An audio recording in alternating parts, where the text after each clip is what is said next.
日本宇宙航空研究开发机构于24日成功试射了一枚验证超燃冲压发动机技术的小型火箭，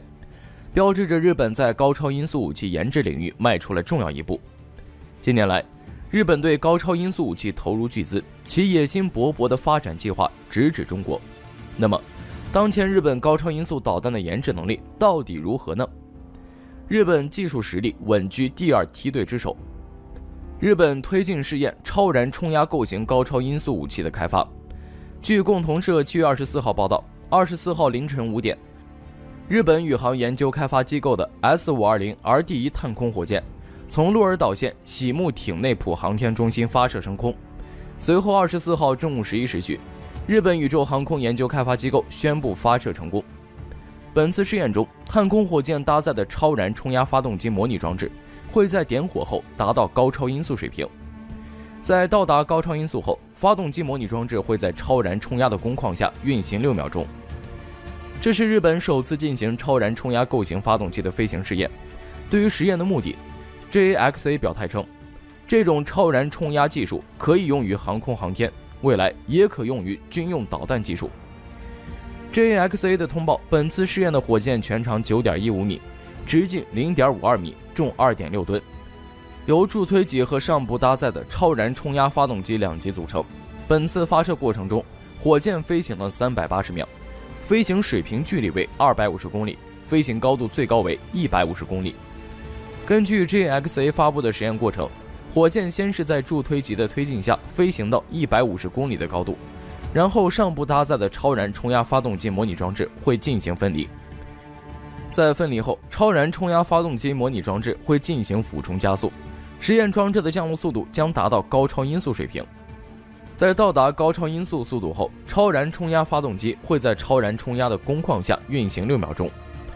在整个试验过程中，机载测试时备将包括超音速来流在内的一系列数据通过无线电发送到地面站。JAXA 超音速燃烧飞行试验组组长古开一郎这样说：“能够获得所有参考数据，我感到非常欣慰。这次发射是向超音速发动机发展的迈出的一大步。我想进一步推进技术发展。此外，预计未来将在高超音速制导子弹等未来军事领域发挥作用。”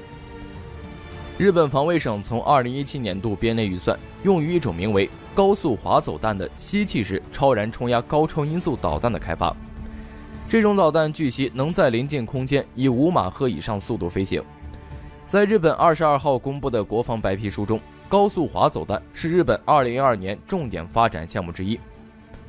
哪些国家在悄悄地帮日本？为何日本能快速推进高超音速武器研制进度？美国防务新闻称，多年来，日本一直在与高超音速武器相关的各个领域进行研发和技术储备，包括对于卫星导航技术和固体燃料火箭等其他相关领域。但报道承认，在高超音速制导系统、弹头和导弹体热屏蔽以及高超音速推进系统等领域，日本想要部署实战化的防区外高超音速武器还有很长的路要走。全球安全网站称，要独立研制高超音速导弹，首先需要的就是高超音速风洞等测试设备。这些需要高昂投资的基本科研设备，成为很多国家研制高超音速武器的拦路虎。报道注意到，日本拥有完整的风洞测试设施，可以满足亚音速、跨音速、超音速到高超音速等不同需求。就连美国国家航天局也看上了日本在风洞领域的技术积累，于2020年和 JAXA 签署协议，由日方对波音公司研制的 X-59超音速飞行器进行独立风洞研究。据英国简氏国防出版物介绍，日本高超音速武器主要由三菱重工与日本防卫省采办，技术与后勤局合作研发。三菱重工本身就是日本多种高超音速风洞系统的研制机构，该公司提供的高超音速风洞系统号称拥有世界上最好的精度，可提供最大为10倍音速的测试环境，连续工作时间超过30秒。而 JAXA 还拥有多座高超音速风洞，其中 0.44 米激波风洞可以产生10马赫和12马赫的高速气流。尽管这些风洞还无法与中美俄动辄20甚至30马赫的高超音速风洞相比，但在第2梯队中仍属于独一份。依托这些先进风洞等基础设施，日本在高超音速飞行器领域起步很早。20世纪80年代，日本就推动 HOPE-X 计划，旨在打造一种重复往返于太空和地球的航天飞机。1996年，日本使用运载火箭发射高超音速飞行器试验机，在飞行测试中达到了10马赫。该计划最终因为技术困难和经费削减而取消，但相关技术积累保留了下来。2020年，日本防卫副大臣山本朋广在视察自卫队航空装备研究所时，他身后的背景中出现了日本最新高超音速导弹的模型。美国海军情报网站称，该模型详细地展示了日本高超音速导弹的内部构造，它很可能采用双模超燃冲压发动机提供动力，能以超过5倍音速或更高的速度在高空飞行，可以对中国或俄罗斯航母构成威胁。日本在研制高超音速武器方面还得到外部的技术支持。印度欧亚时报称，2012年1月，美国和日本宣布计划签署新协议，以加强双方在新兴技术上的研发合作，致力于寻求联合投资，以加速创新并确保联盟在关键和新兴领域的优势，包括人工智能、机器学习、定向能和量子计算。尽管在双方发布的联合声明中，美国和日本官员几乎没有提供有关研发共享协议具体内容的信息，但外界普遍认为其重点之一就包括尖端太空系统和高超音速导弹的技术。此外，澳大利亚、英国和美国成立的奥库斯联盟也已经与日本达成了合作开发高超音速武器的协议。日本高超音速导弹目标是谁？值得注意的是，日本研制高超音速导弹的目标指向非常明确。防卫省发布的示意图显示，高超音速巡航导弹在卫星和无人机的目标指引下，向对手航母发动攻击。其中，对手航母与中俄现役的华越甲板式航母非常相似。而多家日本媒体在介绍高超音速滑翔弹时，也特意强调了它将用于离岛作战。而近年来，日本强化的夺岛能力，主要假想敌就被认为是中国。美国合众国际社称，日本的高超音速武器可能用于攻击别国军事基地，引发外界对日本违背和平宪法的担忧。近年来，日本政府不断鼓吹要发展对敌基地攻击能力，并借机推动包括高超音速武器在内的远程打击装备。瑞典安全和发展政策研究所警告称，日本的高超音速武器发展计划存在很大风险，很可能进一步扰乱东北亚地区的稳定。报道称， HCM 和 HVGP 提供了一系列备受关注的军事能力，尤其是他们极大地减少了对手针对来袭导弹或弹头发出警告和做出反应的时间。与传统弹道导弹相比，高超音速武器的机动性有所提高，因此现有的探测和防御系统很可能无法应对这些新技术。此外，这类机动武器还可以更精确地打击高价值目标。报道称，由于几乎没有双边和区域集体稳定机制与军备控制协议，高超音速武器的扩散可能意味着地区局势的倒退。报道特别提到，由于难以区分高超音速武器是否携带核弹头，日本的相关计划可能会令其邻国感到不安。如果东京决定推行自己的高超音速武器，可能会付出沉重的代价。高超音速武器是利用高超音速飞行原理加以武器化的飞弹，可以在较低预算中达到天基功能武器的类似效果。高超音速武器是以5倍音速以上速度飞行的可操纵的武器，主要分为高超音速滑翔机和高超音速巡航导弹2类。高超音速武器是临近至太空底线卡门线，以高超音速飞行，由超音速冲压发动机或超音速燃烧冲压发动机或火箭提供动力，以滑翔和机动飞行方式对目标发动攻击。高超音速武器具有飞行距离远、飞行速度快，能对远程目标实施实时打击，机动性强，难以被卫星和防空雷达探测到，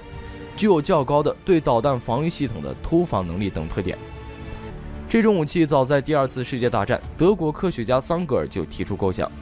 不过当时的目标是在高层大气中滑行。这一种银鸟空天轰炸机航程很长，可用于跨大西洋轰炸美国。之后，中国科学家钱学森也在他的研究之上又提出新理论，称为钱学森弹道，认为有可能有一种物体能在极音速持续滑翔飞行。然而当时的科技无法达成这些构想，所以长时间都是纸上理论。冷战后，弹道飞弹成为主流，这种高超音速滑翔武器于是较少被提及。可是反导技术在80年代后开始被发展，于是高速机动飞行的特性使得高超音速再次被注意。在2010年后，由于技术逐渐成熟，成为国际军事界热点议题。其巨大优势是飞行速度极快，导致目前的任何形态反导弹拦截系统都无效。虽然有理论认为光速的雷射武器有可能拦截，但目前雷射武器在大气层中威力弱小，射程短，纯粹在理论阶段。另一优势在于超高速度的动能物体自身打中目标时就能引发巨大毁灭性，甚至不需搭载火药弹头。高超音速导弹的战略意义十分巨大，台湾什么时候才能拥有呢？尊严只在剑锋之上，真理只在大炮射程之内。对于空军来说，战机是台湾必不可少的装备。在空中格斗时，空导弹就是战机们的獠牙。如果没有空导弹，可以说再先进的战机也只是摆设。它是20世纪50年代美国研制的异型空对空导弹，也是全世界第一种投入实战并有击落飞机记录的空对空导弹，也是第一款以红外线作为导引设计的空对空导弹。参数上，该导弹全长2.85米，弹径0.127米，重量91公斤，弹头重量9.4公斤。动力系统为 Mk36 固体火箭发动机，最大速度达到2.5马赫。M 型导弹的射程达到18.53公里。在制导方式上，该导弹采用了红外自动巡的系统，其最前端是红外线探头，包括旋转标线、反射镜4个光敏电阻元件。最新的 AIM-9X 型导弹则开始采用新型的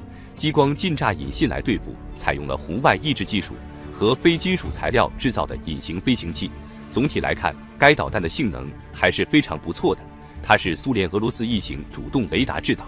全向全天候中距空导弹。它也是一种发射后不管的空导弹，可打击战斗机、攻击机、轰炸机、直升机、运输机和巡航导弹等各种空中目标。参数上，该导弹的弹长3.6米，弹径0.2米，翼展0.75米，弹重175公斤。动力装置为2级固体火箭发动机，最大速度2.75马赫。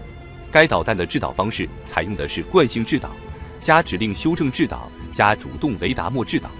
此外，该导弹还装备有杆状定向破片弹头，抗地面砸波能力强，可以打击低空的巡航导弹及飞机。这么来看，该导弹可以称为一种兼具中远距拦截能力的格斗导弹。它是美国海军研制的一款重型远程空导弹，它采用雷达主动制导方式，具有射程远、威力大、可同时攻击多个目标的能力。该型号也是自2战后美国研制并装备使用的第一款远程空导弹，也是世界上第一款进入现役的主动雷达制导的、具有发射后不管和多目标攻击能力的远距空导弹。参数上，该导弹的长度为3.9米，直径380毫米，翼展900毫米，整体总重460公斤。动力系统采用的是固体火箭推进器，最大速度3.82马赫。在制导方式上，该导弹有多种选择，其中 AIM-54A 共有4种制导方式：连续数据半主动制导、采样数据半主动制导、主动制导和对干扰源循的。在截击过程中，通常采用混合制导以达到最佳攻击效果。所以从整体上来看，该导弹的性能还是非常不错的。它是由以色列拉斐尔先进防御系统公司研发制造的导弹，也是世界上最先进的空对空导弹之一。参数上，巨蟒5型导弹全长3.1米，翼展0.64米，直径0.16米，重量105公斤，射程大约20公里，飞行速度4马赫。该导弹配备一个先进的光电成像红外线寻标制导头，它可以扫描疑似有敌方飞机的目标区域，然后锁定进行终端追逐。精心设计的弹体总共有18个控制面推力矢量喷嘴，由此产生的导弹机动性应该超越其他空对空导弹。此外，该导弹还具有发射后锁定能力，并具有离轴全向攻击能力。该导弹是马特拉公司80年代自行研制并装备部队使用的第4代空导弹。参数上，该导弹的弹长为3.1米，弹径165毫米，重量只有110公斤。动力系统为固体火箭发动机，速度可达到4马赫。在速度上虽然和巨蟒空空导弹一样，但是米卡空空导弹的最大射程达到45公里，远超巨蟒空空导弹。该弹采用正常式气动外形布局，沿弹体配置带矩形边条翼的长弹翼和尾舵。火箭发动机喷口内装有4片偏转舵，采用复合制导，具体为主动搜索雷达和远红外巡的结合的改进系统，具有独一无二的锁定能力。在追踪目标时，该导弹先用指令控制弹道，靠近目标15公里时，或在更近距离上改用弹上雷达跟踪目标。此外，它还具有很强的抗干扰能力。该导弹是美空军、海军联合研制的全天候、全向攻击的主动雷达制导空空导弹，采用固体火箭发动机，装有高爆破片式定向弹头。参数上，该导弹的弹长 3.65 米，弹径178毫米 ，C 型翼展长为445毫米，动力装置为固体火箭发动机，最大速度为4马赫。速度虽然和巨蟒空空导弹、米卡空空导弹一样，但是该导弹的射程却远超它们两个，其中 C 型的最大射程为100公里。此外，该导弹采用惯性中制导和 I 波段主动雷达末制导相结合的复合制导，提高了导弹最大发射距离和载机的解脱距离，并使导弹具有多目标攻击和发射后不管能力。该弹有4种制导模式：中段指令惯导和末段主动雷达制导、中段惯导和末段主动雷达制导、主动雷达制导以及雷达干扰巡的。在末段较远距离上用高脉冲重复频率测速，以提高导引头截获距离；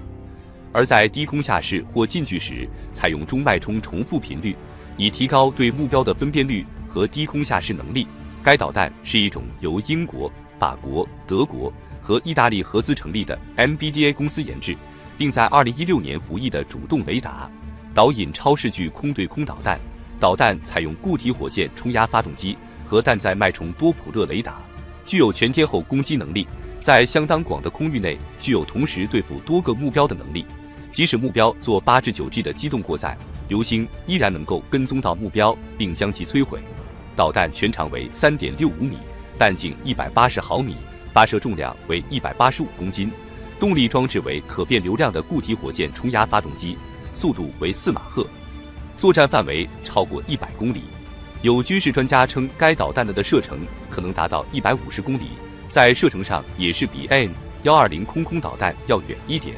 此外，该导弹采用双下侧2元进气导，弹体中部有2片弹翼，弹体主要由导引头天线罩、电子系统舱、战斗部舱以及整体式固体火箭发动机舱4部分组成。导弹采用正常的气动布局，经稳定尾翼控制，弹体尾部的4片尾舵的面积比较小，这样整枚导弹看上去更加简练，其飞行速度也将有所提高。此外，欧洲国家出产的台风、阵风、幻影和鹰狮战斗机都将装备该导弹。该导弹是印度研制的超视距空对空导弹，虽然被印度称为是自主研制的导弹，其实在整个设计过程中始终得到了俄罗斯和法国设计人员的帮助。在具体性能上，阿斯特拉导弹重154公斤，弹体长度3570毫米，直径178毫米，翼展254毫米，战斗部为15公斤高爆破片定向战斗部，采用无线电近炸引信，发动机采用无烟单级固体火箭发动机，最大飞行速度4.5马赫，制导系统采用惯性中途制导和末端主动雷达制导，目标15公里处开启主动雷达导引头，射程达到110公里，是主动雷达导引的中程导弹，是台湾中山科学研究院在美国协助下为经国号战机所研发生产的装备，简称剑2。参数上，该导弹的长度为 3.593 米，直径19公分，重量184公斤，动力系统为固体火箭推进器。天剑2型空对空飞弹是主动雷达导引的中程飞弹，由台湾科学研究院在美国协助下为经国号战机所研发生产的装备，简称剑2。1999年，此飞弹进入空军服役，为经国号战机主力防空武器。天剑2型最大速度为4马赫，空射有效射程60公里，采中途惯性导引，终端主动雷达导引。这也是台湾第一次生产雷达导引空对空飞弹。天剑2C 型的最大速度达到6马赫，作战范围100公里。该导弹采取中途惯性与终端归向导引，具有多目标接战及电子反制的能力，是台湾经国号战机的主力装备之一，它是俄罗斯研制的一种远距空对空导弹，是世界上射程最远的空导弹之一。由于性能提升型的天剑2C 型飞弹在各项作战测试数据均达到空军要求，在2020年起量产，相关预算也将同步呈现在109年度台防预算上。2020年量产计划是先进行小批次的生产，也同时对现役天剑2飞弹进行性能提升。待新量产的增程型天剑2飞弹与性能提升型同时间陆续完成出厂后，再以抽测方式来进行最终作战射击验证。若一切顺利完成所有的射击验证后，台防部会视预算与空军作战需求，2021年再决定增程型天剑2飞弹的量产真正数量。据台湾媒体报道，军方人士2021年8月3日证实将进入量产阶段。该导弹采用常规气动布局，其平面形状为前圆后略角很大的扁梯形，尾翼为4片呈 X 型配置的矩形翼。这种处于发展中的空对空导弹可能采用主动雷达制导方式，其弹长约为 4.2 米，弹径约 0.38 米，速度为6马赫，最大射程约300公里。在1994年的一次试验时，导弹击中了300公里以外的目标，创下远程导弹的攻击距离记录。那么大家感觉这几款空导弹怎么样呢？台湾岛上有核武器吗？在如今这个节骨眼上，这恐怕是萦绕在许多人心头的一个很敏感的话题。记得许多年前，昔日的陈水扁军师、台政坛名嘴胡忠信就曾在岛内电视节目上语出惊人，表示以目前台湾的核武知识，3个月可以制造原子弹。尽管当时大家都对此贻笑大方，但台湾在核武器方面的确投入过不少心思。早在上世纪60年代，台湾就已经开始暗中研发核武器。德国的西门子公司、法国的圣戈班公司、加拿大的核能公司都曾在其中起到过关键作用。1988年，台湾的核研究遭遇了转折点，美国强行拆卸了台湾核武设施，使台湾长达20年的核武计划没能得逞。而其中的重要人物，竟是一位替美国中情局充当卧底的华人核能科学家张献义。同时，这个以一己之力改变两岸局势的男人，也因此被卷进了巨大的舆论漩涡。有人认为他是叛徒，是间谍，也有人认为他是英雄。那么，关于这次叛变背后的真实原因到底是什么？为什么又是美国阻拦了台湾的核计划？与此同时，在台湾失去核武的7年后，新一任领导李登辉曾再次在台海危机期间下令重新研发核武器。几天之后，他又撤回这一指令。美国资深大陆与台湾问题专家谭胜格曾在文章中写道：如今，也许只有台湾当局高层政要才确切地了解台湾研发核武器计划的内情。不过可以肯定的是，台湾核能研究所现在仍然保存着可以激活核武器研发计划所需的全部蓝图及数据。台湾岛内几座核电厂的核反应堆也随时可提供用于军事目的的核原料。那么如今的台湾有没有重操旧业，又在私下研发核武器？说起台湾的核野心，要从当地一个最神秘的机构开始讲起。1969年7月1日，台湾科研界发生了一件怪事，几乎所有的顶尖学者、科技精英全部在一夜间人间蒸发，消失在了各自岗位上。后来人们才知道，这些人全部被送往了一个地方，位于台湾新竹的中山科学研究院。这是一家由蒋介石钦点成立的机构，直属参谋总长领导，全院年经费高达100亿元台币以上，下设4个研究所和6个研发与制造中心。其中第一研究所即为核能研究所，从这儿要研发出的东西也不言而喻，那就是原子弹。说起蒋介石对核武的兴趣，其实由来已久。抗战胜利初期，他就曾秘密网罗被俘日本核专家，尝试研制原子弹。之后他又聘请吴大猷、郑华赤、华罗庚等10余位科学家，成立原子能研究委员会，送往美国考察学习。败退台湾后，他又与美国私下协商，建议美国用战术核武器对付解放军，助他反攻大陆。但不凑巧的是，每次都差了点意思。他找到的日本专家拒绝帮助国民党，自杀了。送出国的科学家们还没等留学回国，内战了。向美国求助，发出消息后却石沉大海，无视了。直到1956年，美军一架 B-52轰炸机在太平洋试验场投下第一颗机载氢弹，蒋介石也趁机以科研为名，在新竹成立了一个原子科学研究所，这才算迈出第一步。但尴尬的是，就在前1年，他刚刚和美国签订过一份和平使用原子能合作协议，承诺台湾不会发展核武器。为此，台湾只得偷偷私下进行研究。这么衰，换做别人肯定低头做人，猥琐发育。但蒋没有，不但没有，还不忘嘲讽。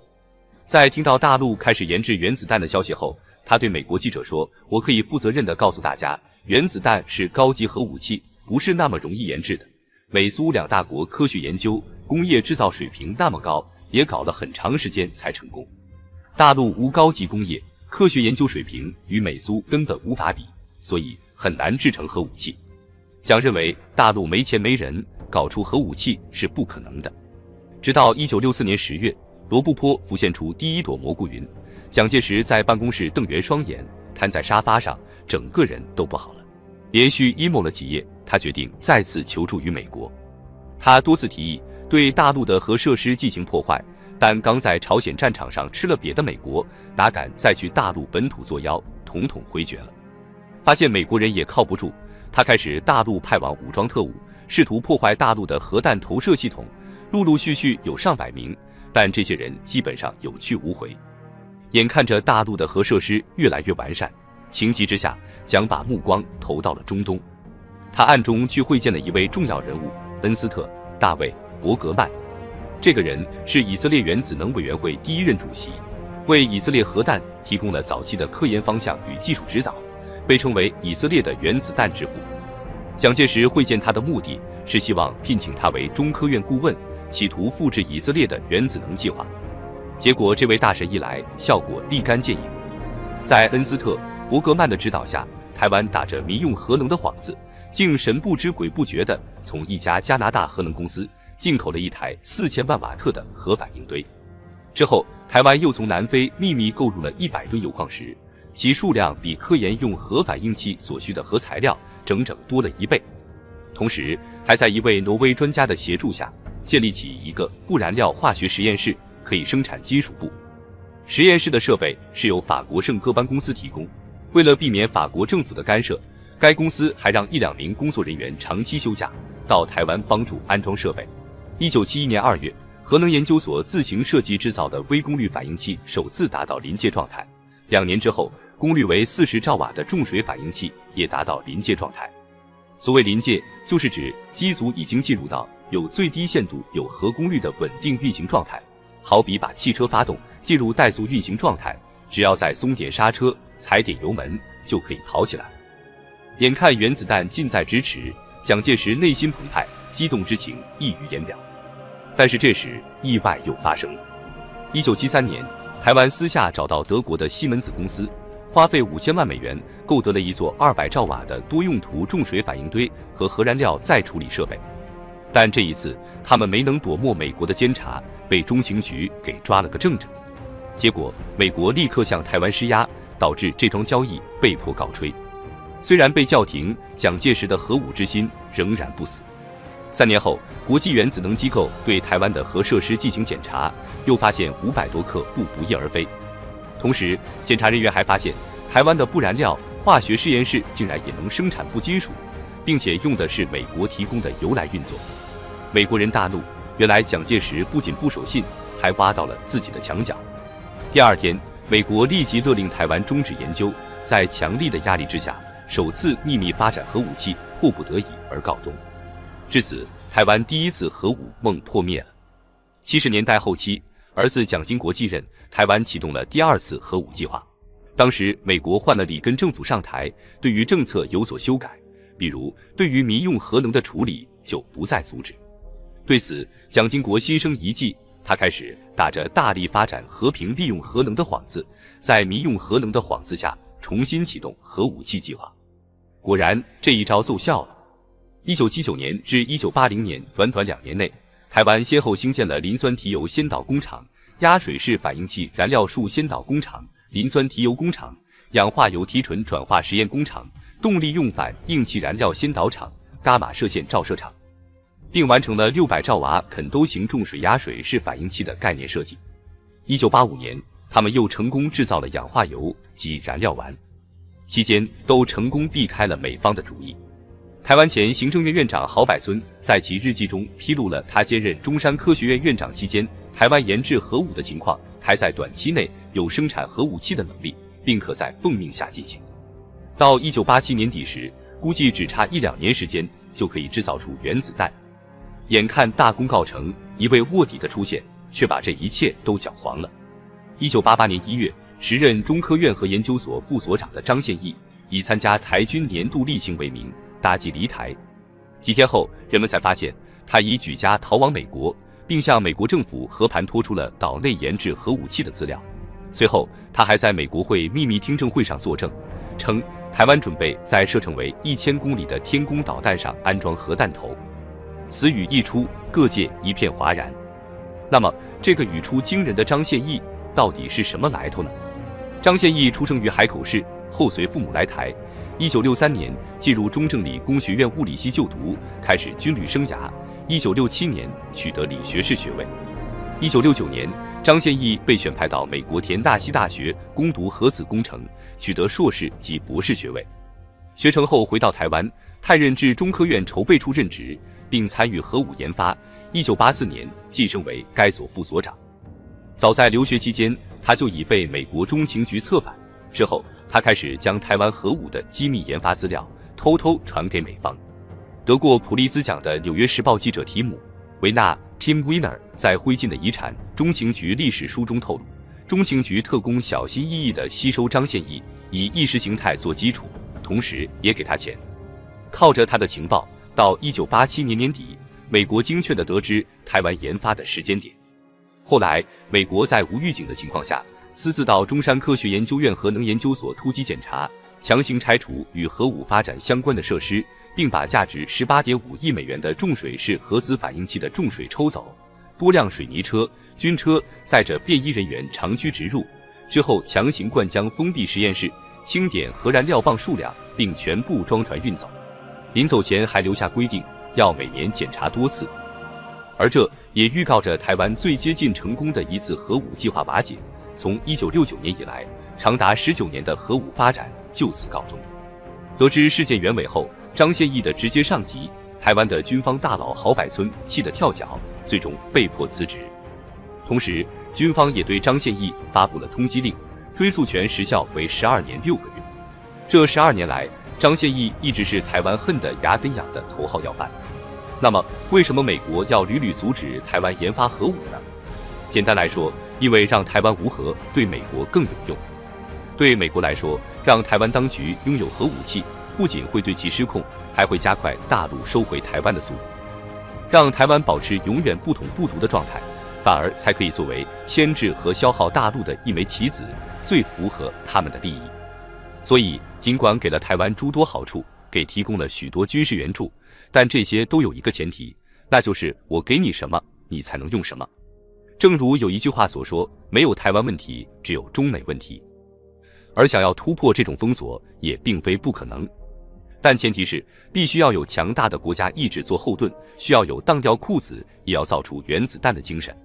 这一点，台湾恰恰也做不到。众所周知，核武器是一种毁灭性杀伤武器，但当初贫困的大陆非要研发它，并非想摧毁谁，而是用来抵制帝国主义的武力威胁和核讹诈，保卫大陆自身的安全和稳定。有了这样的目的和原动力，才会能有那么多爱国志士前赴后继，愿意隐姓埋名一辈子，冒着生命危险一次次地做爆轰物理实验，才会有人能在物资匮乏、头顶烈日、饥餐沙粒饭、渴饮苦水浆的背景下勒紧裤腰带，几十年如一日兢兢业业，才能在罗布泊最荒凉的地带徒步巡逻了4000多公里，仅半年每人都穿烂了7双鞋，才能在飞机爆炸的瞬间想到的不是逃生，而是用身体紧紧护住了核资料，才能只用了20多年的时间就实现了原子弹、氢弹、核潜艇的突破，跻身于5个核大国之列。而台湾呢？刚退回台湾时，蒋介石曾就希望美国用原子弹攻击大陆，最后放弃使用核武器时，蒋介石顾虑的不是大陆生灵涂炭，而是害怕将美国卷进大规模冲突。1958年，蒋介石的妻子宋美龄访美，当记者问美国若以原子武器轰炸中国，中国人民将有何反应时，宋美龄答称将在欢迎美军之动用原子武器。当场有华侨指责其是不是中国人，蒋夫人一时语塞。1963年，当他再次见到美国人时，又表示了不满。他说：“你们美国人真是笨蛋，你们有原子弹，为什么不丢到中国大陆？他们想把这只矛当成夺取政权的党卫军，而且指向的还是自己的人民，勾连外族，挟洋自重。”以至于张献义在接受外媒专访中提到，他们说他们不会使用核武，不过无人会相信。他认为只有背叛台湾才能救台湾。时至今日，批评者仍认为张献义是叛徒，不过他并没有感到后悔。他说：“假如让我重新再来，我仍然会这样做。”2000年，张献义逮捕令在这一年失效，但他此后也并没有计划重返台湾。他一家定居爱达荷州，在美国政府的爱达荷州国家实验室担任顾问工程师及科学家。他说，他唯一的遗憾就是他的父母过世前，他未能见到他们最后一面。我是台湾人，我是中国人，我不想在台湾海峡两边的中国人自相残杀。但令他放心的是，如今的台湾在民粹氛围和内部政治的影响下，已经离核武的目标渐行渐远了。2013年，民进党还是在野党的时候，就开始发动反核游行，打起了反核的环保牌，号称应要绿水青山，不要金山银山，还编造了缺电危机即将到来、台中火电导致雾霾等谣言。最终，在舆论的压力下，发电能力最强的核电厂遭到封存。但是后来的事实证明，无论风能还是太阳能，都难以在岛内铺开。台湾就此开始了全岛限电的生活，生活用电岌岌可危。而众所周知，提炼武器机油的离心分离的过程非常之耗电，以如今台湾剩下的电量，连零头都不够用。这些根本不是为了什么台湾人民的福祉，纯粹的骗选票行为，将台湾的核武梦彻底扼杀在了摇篮里。众所周知，大陆对台湾的态度一直很克制，但对岸的态度随着近日来的行为已经越来越令人寒心。包括在辛亥革命的纪念日，也是岛内所谓的国庆节时，台湾虽然在庆祝这个日子，但是连小学生都不知道孙中山是谁。富士康的创始人郭台铭也曾说过，他的女儿甚至不晓得岳飞是谁。在他们的历史教材上，甚至写着日本人和荷兰人的殖民历史，也绝口不提中国历史。这样的叛祖行为只会让类似于当年研究核武器失败的悲剧再度上演，因为在一个只有利益而不顾民族大义的组织里，注定会在最关键的时刻再次失去最珍贵的民心。而民心所向，正是如今台湾当局的所作所为所不能承受之重。1964年，在时任国防部长蒋经国的大力支持下，台湾一些军方高层人士积极谋划，炮制出一个研制核武器的秘密计划——新竹计划。这份计划的大意是以12年的时间，在台湾建造一个原子能反应炉，用此炉将铀矿石进行燃烧产生钚原子，再另建一座化学分离厂，从铀中萃取出钚。另外还建立一座重水加工厂，用于铀燃烧后产生的高温降温。以上全部设施估计约花费1亿美元到1.2亿美元。根据蒋经国的指示，新竹计划由军方背景的科研机构中山科学院及其下属的台湾核能研究所共同负责。为了购置所需的设备，台湾军方与德国的西门子公司联系。由于核设备的买卖是个非常敏感的问题，德国政府明确告知台湾当局，他们所采购的核设备要受到国际原子能机构的安全管制。台湾军方见受限制太多，遂放弃了此次采购计划。转眼到了1967年，新竹计划的进展并不大。这一年，国际知名物理学家吴大猷从美返台，担任了台湾国家安全会议科学发展指导委员会主任委员一职。正是吴大猷的回台，使得台湾的核计划发生了180度的大转弯。出于一个科学家的历史责任感，吴大猷经深思熟虑后，向蒋介石提出了3点意见：一是无论从政治角度还是从核战略角度来讲，台湾发展核武器都是极不明智之举；二是当时台湾的外汇储备只有区数千万美元，此项研究花费太大，恐难以为继；三是美国对台湾的一切了如指掌，一旦发现台湾的企图，必然极力加以阻止，并影响双方的关系。因此吴大猷主张放弃计划。蒋介石在认真研究了他的报告后，决心采纳他的意见，停止新竹计划。虽然蒋介石决意不搞核武器了，但是蒋经国并不甘心。在同僚的支持下，蒋经国背着蒋介石偷偷开始了研制工作。在蒋经国的暗中支持下，中山科学院不顾一些科学家的强烈反对，从加拿大购买了一个小型的重水反应炉。此外，加拿大还向中山科学院提供了来自美国的重水和大约25公斤的天然油燃料棒。1969年，重水反应炉的安装工程正式启动。与此同时，在核能研究所，一座生产天然油燃料的工厂和一个在处理设施以及一座固化学实验室也开始动工。所有这些设施都由台湾自建，所需的设备分别来自于法国、德国、美国和其他一些国家。1972年到1973年间，台湾生产天然油燃料的工厂投入生产，通过使用从南非买来的天然油，生产能力每年可达到20公斤至30公斤，约为一般科学研究用反应炉所需的2倍。这时，美国政府对台湾当局进展神速的和平利用核能计划产生了怀疑。中山科学院和核能研究所的种种怪现象也越来越引起美国人的警觉。1988年，台湾正积极发展首枚核弹，但一名军事科学家叛逃至美国，揭露台湾发展核武的计划。这名科学家认为，只有叛国才能救国，这就是他的故事。时至今日，批评者仍认为张献义是叛徒，不过他并没有感到后悔。